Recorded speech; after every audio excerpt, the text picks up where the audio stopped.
Thank you very much, Mr. Shankar. Thank you very much, the organizers, MSME Foundation in particular, for inviting me. I want to particularly thank my students who are sitting all at the back. I head the Research Institute of the Planning Commission, and we run a human resource planning and development MA program, and we have students from about 25 to 30 countries sitting at the back, and I wanted you to recognize them. Let me turn to the issue at hand as rapidly as possible. What I will attempt to do is two or three things. I'll begin by discussing where we are, in a sense, in terms of our manufacturing-related situation and problems, and then turn quickly to what is happening and what could happen in regard to skill development. And I will indeed address the question that Mr. Shankar addressed to me, but I will do it towards the end. So India's become the third largest economy on purchasing power parity terms globally after the United States and China, but our manufacturing sector remains absolutely tiny. Now, we have set a goal. We have set a goal of actually achieving, going from 15% of GDP in manufacturing to 25% of GDP in manufacturing by 2020. Forgive me, I forgot to switch off my phone and it's sort of buzzing away. So forgive me for that interruption. So we are attempting to achieve 25% of manufacturing share in GDP by 2022, but it remains a serious challenge because we've really in the last 10 years not managed to raise that share. So Mr. Shankar actually highlighted that point very, very well. And one of the reasons and one of the problems with this is simply the structure of our manufacturing sector as a whole. There is in our country a serious problem in regard to the missing middle. We've got a very large number of enterprises which are tiny, produce a small amount of output and a small number of workers. And there is, at the other extremity, at the other end of the spectrum, you have a small number of enterprises which have some large numbers of workers. But in between, effectively, you have a missing middle. And we are a very unusual emerging market economy in this case. Certainly as compared to China, certainly as compared to Brazil, we have a complete missing middle. And this is an issue that I will come back to. This has some relevance to the cluster development issue. Because what we have is that 78% of total employment is accounted for by the unorganized sector, which employ less than 10 workers. Now, this is where the clusters are, most of them. Now, if you look at the structure of clusters in our country, of the 5,500 clusters in our country, only a quarter, some 1,100 or so, are modern industry clusters. The rest are all traditional industry clusters. And this is a real issue which I will come back to. I wanted to put some facts on the table before moving to the real issues of cluster and skill development. We have begun to address some of these problems. Thankfully, in the 12th five-year plan, we now finally have an industrial policy. We finally have a national manufacturing policy, which we didn't have in some ways for the last 20 years, because after the 1991 economic reforms began, the way manufacturing or industrial policy, quote unquote, was conceived was that if you remove regulations, if you remove the license Raj, industry an enterprise will burgeon and sprout. Yes, it has burgeoned and sprout, and that's part of the reason why we've had fantastic growth. But yet at the same time, we've not had the solid support from government for MSMEs in a way that is required. And nor has that whatever little we are doing is not translating into big results. as the numbers clearly show, because our share in the numbers working in agriculture, but employment in manufacturing has not been rising rapidly enough in the last 10 years. So let me turn to this issue of cluster development policy. One of the problems historically is that, as part of the sort of the thinking behind the removal of the license Raj as the only instrument of industrial policy, has been that cluster development really got into its own from about 2002 onwards. So, you know, in our country, we've had only a history of serious policy towards clusters only for the last 10 years or so. That's a problem. That's not been recognized sufficiently, I believe, even in the 12th five-year plan. And that needs to be corrected very rapidly if we are going to be able to turn this around. Now, the Secretary, MSME Ministry, pointed out that we have an annual budget, the MSME Ministry has an annual budget of $500 million for 6,000 clusters in the country. Now, $500 million amounts to 3,000 crores per annum. So 3,000 crores for 6,000 clusters, which amounts to per annum 2 crores per cluster. 2 crores per cluster. That's how little the amount of money that is being allocated. So how much money is how much influence can government policy have? This itself needs to be recognized, and the budget of the MSME Ministry needs to be increased before you can actually, you know, move forward in a big way, in a way that we haven't moved forward in the last 10 years. However, that will happen only slowly. So how can larger enterprises extend credit? Now, credit is a big issue that was raised by Mr. Mani from SIDBI, very rightly so. So how can larger enterprises extend credit to their MSME suppliers? They will supply, obviously, only those enterprises which are in their value chain. So they should, you know, what can we do, what can policy do to perhaps enable larger enterprises who have suppliers, smaller suppliers, to be providing credit, to be providing even technical support to these smaller enterprises. This is an issue that needs to be thought about. In this regard, because the role of MSME Ministry is going to be small, it's the larger enterprises have to play a much bigger role in another dimension. And what is that?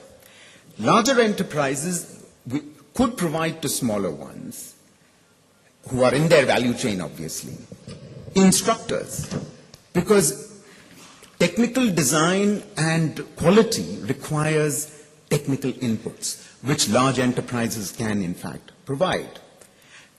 For instance, in the previous session, the SIDBI gentleman spoke about SIDBI is making loans, it's a priority sector, but clearly, when he also said that industry associations are involved in identifying enterprises which will be given a loan.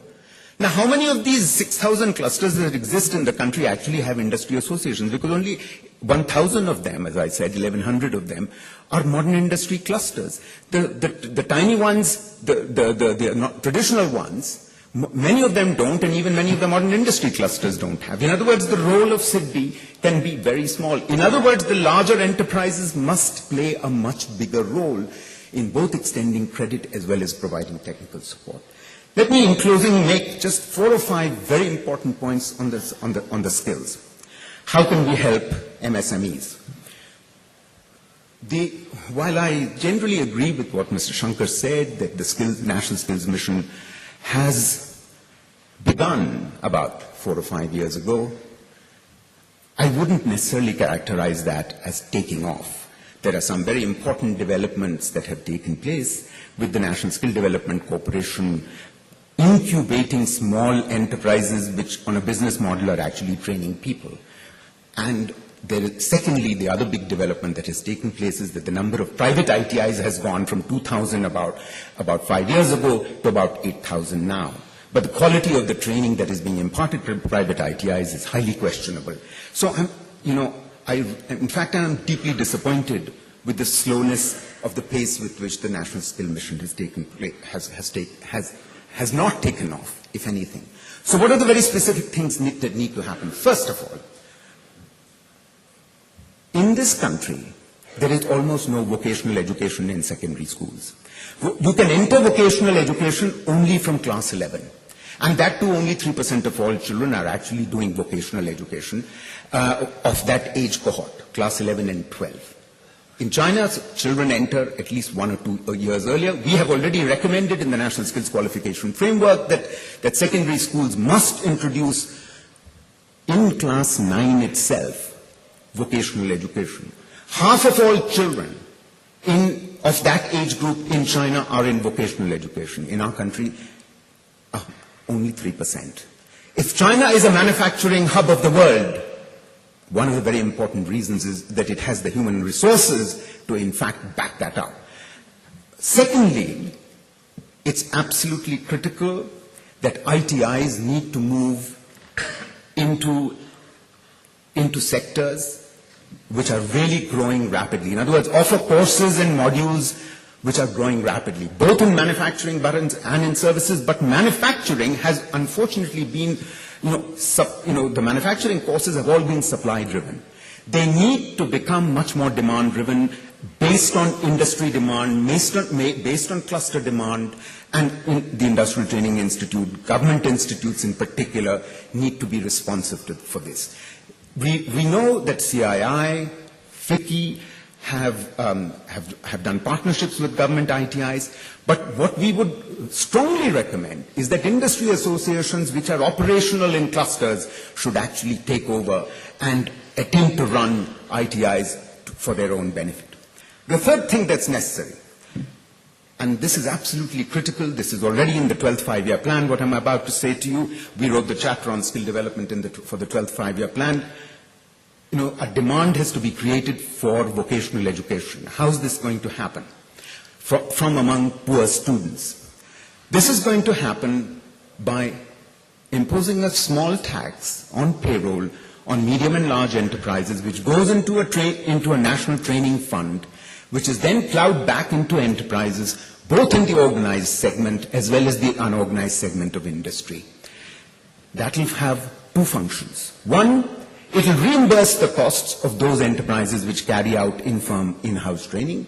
On the other hand, it will finance, give a stipend or scholarship to those students who would like to go for vocational education.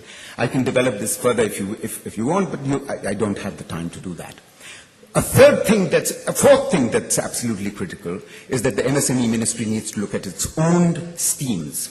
Not only that they are very small, but they are not very well conceived.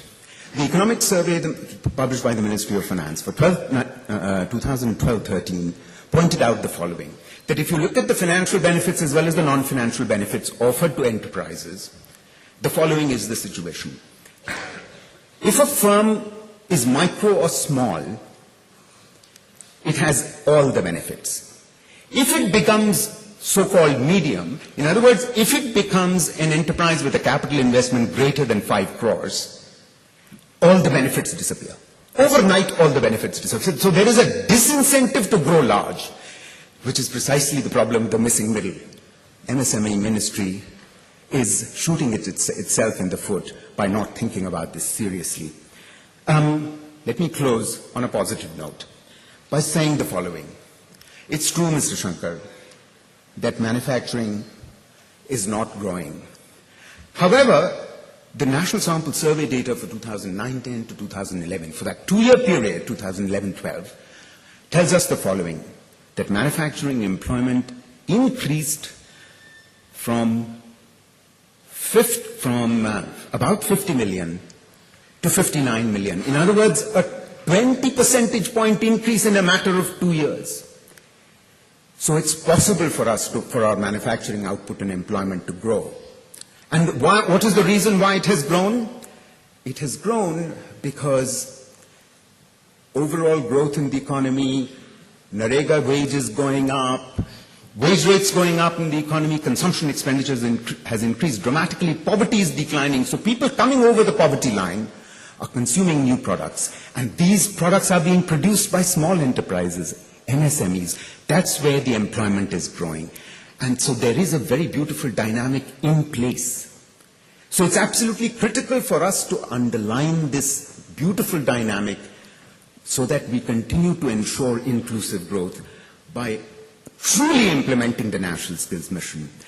And to close, to answer Mr. Shankar's point, there are, of course, a very large number of workers who are not trained. 470 million is the size of our workforce. Only about 20% of those have either acquired formal training or informal training or in the process of acquiring. So what about the remaining 80%? There is provision for that in what is called the recognition of prior learning and certification in the National Skills Qualification Framework.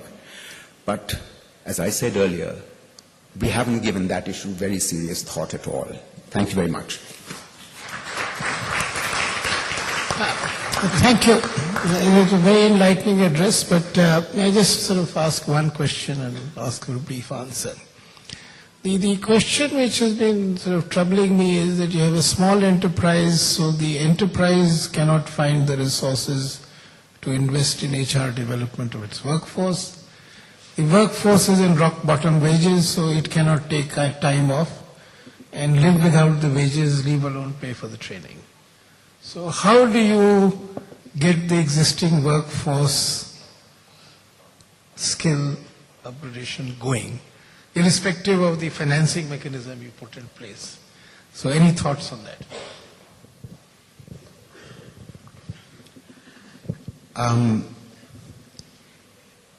It's a difficult one. It's not that you are asking an easy question, but if we... Indeed, but if it is, this is why I have been arguing for some time, and this argument is already in the 12th Five-Year Plan chapter on skill development, that at least medium and large enterprises must be incentivized to do their training, most of the training in-firm, in-house. If you look at the league table of countries where, of what proportion of companies do in-firm, in-house training, only 20% of our companies across the spectrum of size, only 20% of our companies actually carry out in-firm, in-house training. Contrast that with China, where 85% of them do. So, which is the reason why, Mr. Shankar, I was arguing that if we had this national training fund into which the medium and large enterprises contributed, so that they would get reimbursed for their own training, so that government efforts then tend to focus on the ITIs, the private ITIs, which could provide the personnel, the human resources for the smaller enterprises. It would, one of the purposes of this fund would also be, and by the way, 63 other countries of the world actually have this kind of national training fund. South Africa does, Brazil does, etc. Many others do. One of the purposes, to answer your question very specifically, sir, one of the purposes of using purposes of this fund would be to actually cross-subsidize training activities for the unorganized sector. Cross-subsidize. If you do that, then there would be a demand for. Currently, you have a problem. You don't have enough demand for skill development. Because why is there no demand? For two reasons. One, poor students who finish class 8 have to be in the labor market. So there is, if they are going to train, then there are two costs involved. One is the opportunity cost of not being in the labor market. And then secondly, the financial cost of the training itself. If we were to give them a stipend for acquiring the training and the skills, then at least you will turn off the tap of unskilled people entering the labor force. Which is why this idea of the National Training Fund is so critical, sir.